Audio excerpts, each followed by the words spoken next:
Weight loss journey start ಆಗಿ just 4 days ಆಗಿದೆ. 4 ಡೇಸಲ್ಲೇ 1 ಕಿಲೋಗ್ರಾಮ್ ಕಡಿಮೆ ಆಗಿಬಿಟ್ಟಿದ್ದೀನಿ. Wow, it's really good.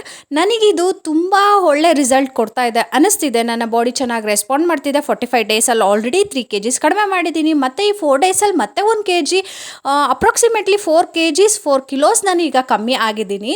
ನನ್ನ ರೊಟೀನ್ನ ನಾನು ಹೀಗೆ ಫಾಲೋ ಮಾಡ್ತೀನಿ. ಬಟ್ ನನಗೆ ಡೈಲಿ ಎಕ್ಸಸೈಸ್ ಮಾಡೋಕ್ಕಾಗಲ್ಲ, ಡೈಲಿ ವಾಕಿಂಗ್ ಮಾಡೋಕ್ಕಾಗಲ್ಲ. ಬಟ್ ಫುಡ್ಡನ್ನು ಮಾತ್ರ ನಾನು ಯಾವುದೇ ಕಾರಣಕ್ಕೂ ಅಂದರೆ ಈಗ ಏನು ತೊಗೋತಿದ್ದೀನೋ ಅದನ್ನೇ ತೊಗೋತಿದ್ದೀನಿ. ಮತ್ತು ಆಯಿಲು, ಜಂಕು ಎಲ್ಲ ಅವಾಯ್ಡ್ ಮಾಡಿದ್ದೀನಿ. ಶುಗರ್, ಮೈದಾ ಇದನ್ನೆಲ್ಲ ಬಿಟ್ಟಿದ್ದೀನಿ. ಇದರಿಂದ ನನಗೆ ಒಳ್ಳೆ ರಿಸಲ್ಟ್ ಸಿಗ್ತಿದೆ ಅಂತ ಅನ್ಕೋಬೋದು. ನನ್ನ ಜೊತೆ ಯಾರೆಲ್ಲ ನೀವು ವೆಯ್ಟ್ ಲಾಸ್ ಚಾಲೆಂಜ್ನ ಅಕ್ಸೆಪ್ಟ್ ಮಾಡ್ತಿದ್ದೀರಾ ನನಗೆ ಕಾಮೆಂಟ್ ಸೆಕ್ಷನಲ್ಲಿ ಕಾಮೆಂಟ್ ಮಾಡಿ.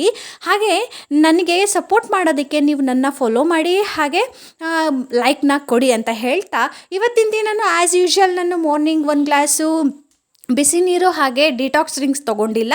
ಮತ್ತು ಬ್ರೇಕ್ಫಾಸ್ಟ್ಗೆ ಎಗ್ ಆಮ್ಲೆಟ್ನ ತೊಗೊಂಡಿದ್ದೆ, ಅಂದರೆ ಬ್ರೆಡ್ ವಿತ್ ಎಗ್ ಆಮ್ಲೆಟ್, ಹಾಗೆ ಚೇಪೆಕಾಯಿ.